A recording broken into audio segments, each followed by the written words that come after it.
तो चलिए दोस्तों, आज हम बनाते हैं आपके लिए वीडियो एडिटिंग यानी वीडियो मिक्सिंग करने के लिए बेस्ट क्वालिटी का पीसी बिल्ड। आज हमने आपके लिए चूज़ किया है कैबिनेट गीगाबाइट का 200 ग्लास, जो बहुत ही बेहतरीन क्वालिटी का कैबिनेट है और फुल कैबिनेट है। इसमें गीगाबाइट के सारे मदरबोर्ड आ जाते हैं, क्योंकि बहुत लंबा होता है, बहुत चौड़ा होता है, बहुत इसकी बिल्ड क्वालिटी अच्छी होती है। और इसमें जो है आप जब मदरबोर्ड रखते हैं ना, तो मदरबोर्ड प्रॉपरली जो है एडजस्ट हो जाता है। कभी भी जब हम कैबिनेट का चयन करते हैं तो हमें कैबिनेट ऐसा लेना चाहिए जिसमें मदरबोर्ड आराम से आ जाए, और इसके बाद जो भी कंपोनेंट हैं हमें जो रखने हैं मदरबोर्ड के अंदर, जैसे हमें मान लीजिए बेस्ट क्वालिटी का एक चूज करना होता है पावर सप्लाई, वो आराम से असेंबल होना चाहिए। 2-3 हार्ड डिस्क हमें लगानी है, वो भी असेंबल होना चाहिए। और अगर हम कोई वाटर कूलर लगा रहे हैं, चाहे एयर कूलर लगा रहे हैं, तो वो भी होना चाहिए। 2-3 हार्ड डिस्क हम रखते हैं, वो भी आना चाहिए। और सबसे महत्वपूर्ण चीज़ है ना कि जो ऑन ऑफ स्विचेज हैं वो लॉन्ग ड्यूरेबल होनी चाहिए, क्योंकि वीडियो एडिटिंग के लिए जब भी हम पीसी बनाते हैं तो 2 साल 3 साल कम से कम चलना चाहिए, तब जाके उसकी कीमत निकलती है। तो हमें कैबिनेट का चुनाव करते समय इन सारी बातों का ध्यान रखना चाहिए। तो इन सारी बातों को ध्यान रखते हुए हमने जो चूज किया है आपके लिए गीगाबाइट का बेस्ट क्वालिटी का कैबिनेट। देखिए, मैं बार बार आपको बेस्ट क्वालिटी का ही रिकमेंडेशन दूंगा। तो हमारे वीडियो एडिटिंग सेक्टर में सबसे अच्छी तरह से जो यूज होने वाला कैबिनेट है वो है गीगाबाइट का, कोर्सियर का। और क्या बोलते हैं, एक आता है कूलर मास्टर का। कूलर मास्टर का कीमत थोड़ा सा महंगा होता है। तो हमने चूज किया है C200 ग्लास। ये रहा कैबिनेट आपका।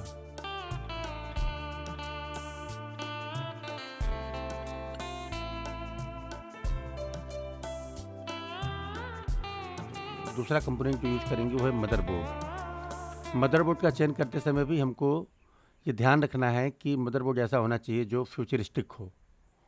तो हमने इसके लिए गीगाबाइट का चूज किया है Z790 सीरीज़ का ये मदरबोर्ड। और मैंने जब पिछली वीडियो आपको बनाई थी तो मैंने इसके बारे में डिटेल चर्चा की थी कि हमने जो गीगाबाइट का ये ही क्यों चूज किया। तो UD790AC फुल मदरबोर्ड है, फुल 8X मदरबोर्ड है। इसमें जो है सारे कंपोनेंट बहुत प्रॉपरली हैं, इसकी हीट सिंक बहुत मजबूत है, इसके कनेक्टर्स बहुत अच्छे हैं, और अल्ट्रा ड्यूरेबल सीरीज़ का ये मदरबोर्ड है। अल्ट्रा ड्यूरेबल सीरीज़ का मदरबोर्ड जो होता है हम क्यों चूज करते हैं, इसके पीछे 2-3 बेसिक वजह हैं। पहली चीज़ तो ये है कि हमें ड्यूरेबिलिटी चाहिए। हम लॉन्ग वर्किंग आवर में काम करते हैं, 15-15 घंटा, 16-16 घंटा हम कम से कम काम करते हैं। एक बार सुबह जब दुकान खुलती है, सिस्टम चालू करते हैं, तो लेट नाइट तक हम काम करते हैं। तो हमें ऐसा सिस्टम चाहिए जो बहुत ज़्यादा ड्यूरेबल हो, क्योंकि हमारी वर्किंग कंडीशन बड़ी हार्ड होती हैं। हम ऐसा नहीं कि 10 मिनट 5 मिनट आए सिस्टम चालू किया बंद किया, ऐसा नहीं। एक वीडियो एडिट करने में, कैसेट बनाने में कम से कम 7 से 8 घंटे लगते हैं, और कभी कभी 2-2 दिन काम होता है। कभी कभी ऐसा होता है ना कि एक लड़का काम करके चला जाता है तो दूसरा लड़का उसी सिस्टम पे काम करता है। तो ऐसी कंडीशन में हमें मदरबोर्ड ऐसा चाहिए जो लॉन्ग ड्यूरेबिलिटी का हो। दूसरी चीज़ ये है कि भारत में टेम्परेचर बहुत हाई होता है, 35 degree, 40 degree, 42 degree, 45 degree temperature normal गर्मी के दिनों में रहते हैं। तो अगर ड्यूरेबिलिटी नहीं होगी तो बड़ा मुश्किल हो जाएगा हमारे लिए। तो मदरबोर्ड चूज करते समय अल्ट्रा ड्यूरेबल सीरीज Z790 की सीरीज, इसमें 4 मदरबोर्ड आते हैं। इनमें से कोई भी मदरबोर्ड आप चूज कर लें अपने प्रोसेसर के अकॉर्डिंग। तो हमने चूँकि चूज किया है प्रोसेसर 1400 के सीरीज का प्रोसेसर, 14th जनरेशन का 14700K, इसलिए हमने मदरबोर्ड चूज किया है Z790 UD AC गीगाबाइट का। हमने ये जो प्रोसेसर चुना है 14700K सीरीज, ये 14वें जनरेशन का प्रोसेसर है, और इसमें i3, i5, i7 और i9 4 कैटेगरी आती है। i3 को मैं कभी रिकमेंड नहीं करता हूँ। कभी भी पीसी बिल्ड अगर करते हैं आप, और अगर आपको 4K वीडियो एडिटिंग करनी है तो शुरुआत एटलीस्ट i7 से करें। i7 और i9 ये दोनों बेहतरीन प्रोसेसर होते हैं। बजट कम है तो बजट सेगमेंट में आप i5 के साथ भी जा सकते हैं, लेकिन अभी हम 4K वीडियो एडिटिंग के लिए बना रहे हैं तो हमने चूज किया है 14700K प्रोसेसर। इसकी डिटेल्स यहाँ पे लिखी हुई है। तो 14700K की टेक्निकल डिटेल्स आपके सामने स्क्रीन पे आ रही है, इसको आप आराम से पढ़ें, देखें। कभी भी जब प्रोसेसर का चयन करें तो आपके पास कोर और थ्रेड, ये महत्वपूर्ण चीज़ें होती हैं। जिस प्रोसेसर में जितने ज़्यादा कोर होते हैं, जितने ज़्यादा थ्रेड होते हैं, और अनलॉक जो प्रोसेसर होते हैं, वो प्रोसेसर बेहतरीन माने जाते हैं। तो इसमें 14700K और i9 सीरीज में 14900K, ये 2 प्रोसेसर बहुत बेहतरीन होते हैं। इनकी डिटेल्स यहाँ पे सामने आपके स्क्रीन पे आ रही है, आप इनको देख लें।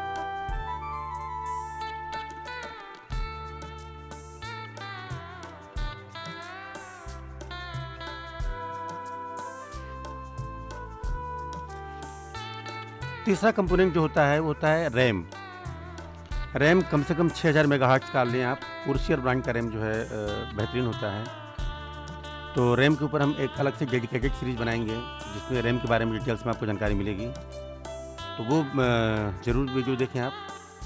तो रैम हमने चूज़ की है अभी 16 GB की एक सिंगल स्टिक, क्योंकि 32 GB हमें इसमें रैम करनी है, तो अभी सिंगल स्टिक हमने यूज़ की हुई है। और इसके बाद का जो एक कंपोनेंट होता है महत्वपूर्ण है, कभी भी जब 14700 के प्रोसेसर आप यूज़ करते हैं तो आपको कूलर लगाना पड़ता है। अब या तो आप एयर कूलर लगाएं या तो आप वाटर कूलर लगाएं।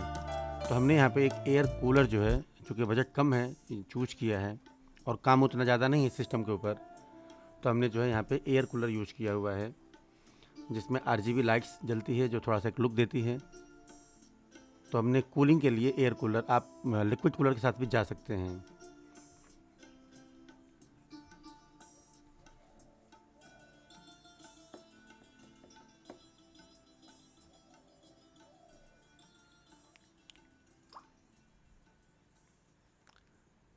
कभी भी मदरबोर्ड, प्रोसेसर, रैम और एयर कूलर, ये 4 कंपोनेंट ऐसे हैं जो आपकी पूरी बिल्ड क्वालिटी को डिसाइड करते हैं। इसके बाद एक कंपोनेंट आता है आपका पावर सप्लाई। मैंने 2 पावर सप्लाई आपको रिकमेंड की थी, 650 वाट की या 750 वाट की। देखिए, कभी भी जब आप पावर सप्लाई लेना तो 2 बातों का ध्यान रखें। पहली चीज़ तो ये है कि कम से कम वो 80 ब्रॉन्ज सर्टिफिकेशन की होनी चाहिए या गोल्ड सर्टिफाइड होनी चाहिए। और दूसरी बात ये है कि 2 पावर सप्लाई अच्छी ब्रांड की आती है, या तो आप गीगाबाइट के साथ जाएं या आप जाएं कूलर मास्टर के साथ। बजट कम है तो गीगाबाइट बेस्ट ऑप्शन है, बजट ठीक ठाक है तो कूलर मास्टर टॉप सिलेक्शन है आपके लिए। तो यही 2 ब्रांड आप सेलेक्ट करें, मेरी रिकमेंडेशन ये है। अब कितने वाट का कूलर हम लें, तो 650 वाट का कम से कम लें। 550 वाट का लेना इसलिए ठीक नहीं रहेगा कि इन फ्यूचर अगर आप ग्राफिक कार्ड लगाते हैं तो ग्राफिक कार्ड 250 वाट का पावर लेता है, तो 250 वाट का ले लेंगे तो फिर बचेगा कम। लेकिन 650 वाट अगर आप ले लेंगे तो आप ग्राफिक कार्ड भी लगा सकते हैं, एडिशनल हार्ड डिस्क भी लगा सकते हैं। जनरली वीडियो एडिटिंग करने वाले लोगों को 3 हार्ड डिस्क लगाने ही पड़ते हैं, तो इसमें 6 हार्ड डिस्क तक का ऑप्शन अवेलेबल है इस मदरबोर्ड में। तो 3 हार्ड डिस्क अगर आप 2-2 TB के लगा देंगे, और इंटरनल हार्ड डिस्क जो M.2 के शक्ल में आएगा वो भी आप इसमें 3 लगा सकते हैं। तो कुल मिलाकर के 650 वाट की पावर सप्लाई आपके लिए मोर देन सफिशिएंट होगी, चाहे जिस लेवल का भी आप काम करें। इससे ज़्यादा 750 वाट, 850 वाट या 1000 वाट की पावर सप्लाई तब आप लें जब आपकी कोई स्पेसिफिक नीड हो, क्योंकि ज़्यादा पावर सप्लाई लेने का मतलब होता है कि सिस्टम में ज़्यादा हीट जनरेट होती है, फिर उसको कूल करने के लिए फिर वाटर कूलर लेना पड़ता है। और बिजली का बिल तो देख ही रहे हैं आप आजकल कितना आ रहा है। 10-10, 12-12 घंटा अगर आप चलाएंगे 1000 वाट SMPS के साथ में, तो मुझे नहीं लगता है कि वो फालतू का बिजली का बिल बढ़ाना कोई ज़रूरी है। तो सिस्टम को ऐसा रखें कि सिस्टम हीट कम हो। जो भी 14700 की सीरीज़ या 14900 की सीरीज़ जो होती है ना, वो हीट जनरेट करती है, तो फिर कूलिंग का सिस्टम आपके लिए बेहतरीन होना चाहिए। तो इस बात को ध्यान रख करके ही आप जो है कूलर का चयन करें। तो ये हमारा सिस्टम जो है धीरे धीरे असेंबल हो रहा है, और मैं लाइव वीडियो आपके सामने रख रहा हूँ ताकि आप देखें कि किस तरह से चीज़ें असेंबल होती हैं, किस चीज़ें वर्कआउट होती हैं। हमने मदरबोर्ड के ऊपर जो है प्रोसेसर रखा, प्रोसेसर रखने के बाद इसको तैयार किया, और अब हम इसके बाद जो है इसको कैबिनेट में असेंबल करेंगे।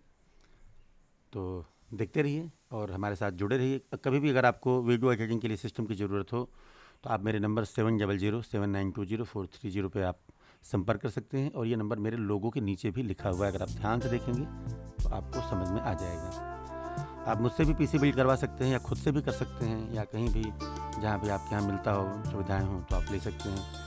लेकिन मैं एक बार फिर से आपको कहूँगा कि वीडियो एडिटिंग के लिए सिस्टम लेते समय प्रोसेसर आप 13वें या 14वें या 12वें जनरेशन के साथ जाएँ, K सीरीज़ के साथ जाएँ, i7 का ही सिलेक्शन करें, और बजट ना हो तो आप i5 के साथ जाएं, otherwise i7 is the best option. और दूसरी चीज़ जो है प्रोसेसर, मदरबोर्ड, रैम और आपका कैबिनेट। और इसके बाद हमने बात की SMPS के बारे में और रैम के बारे में। ये 5 कंपोनेंट में अगर आप कॉम्प्रोमाइज़ नहीं करते हैं तो आप जो है चाहे 2K वीडियो एडिटिंग करें, चाहे 4K वीडियो एडिटिंग करें, चाहे कितने भी लंबे वर्किंग आवर आपके पास हों, आप कभी भी जो है मात नहीं खाएंगे, ये मेरा वादा है आपसे। क्योंकि इन सारी चीज़ों के ऊपर जो है ना रेंडरिंग डिपेंड करती है। जब आप सिस्टम बना के तैयार करेंगे तो रेंडरिंग कोई कहता है कि हम 7 मिनट में कर देते हैं, कोई कहता है 9 मिनट में कर देते हैं। नहीं, ऐसा नहीं होता है। जनरली 1-3 घंटे की वीडियो एडिटिंग करने में 15 से 20 मिनट लगते ही लगते हैं। तो लोगों की कही सुनी बातों पे न जाएं। वीडियो एडिटिंग में, रेंडरिंग में अगर 5 मिनट का समय ज़्यादा लगता है, कोई मसला नहीं है। सिस्टम रुकना नहीं चाहिए, सिस्टम रिस्टार्ट बार बार नहीं होना चाहिए, सिस्टम बार बार फ्लक्चुएट नहीं होना चाहिए, क्योंकि ईजेस के साथ ये चीज़ें हम देखते हैं कि अगर सिस्टम अच्छा नहीं रहा, प्रोजेक्ट जब ज़्यादा हम बनाते हैं, ज़्यादा एफर्ट लगा देते हैं, तो सिस्टम के साथ ये दिक्कत होनी शुरू हो जाती है। तो इन चीज़ों का ध्यान रखते हुए हमने आपके लिए 14700 के प्रोसेसर चूज किया है। अब धीरे धीरे हमारा पीसी जो है तैयार हो रहा है और एक शक्ल लेकर के आपके सामने आ रहा है। दूसरी वीडियो में हम आपको इसके परफॉर्मेंस के बारे में बताएंगे। तो अभी तक के लिए इतना ही। आप इस चैनल पर जुड़ें, सब्सक्राइब करें और लाइक करें, शेयर करें। क्या आप चाहते हैं हमसे, आप ये भी बताएं। अगर आपको पीसी बिल्ड करवाना है तो आप हमें 7007920430 पर संपर्क कर सकते हैं। बहुत बहुत धन्यवाद आपका। Thank you so much.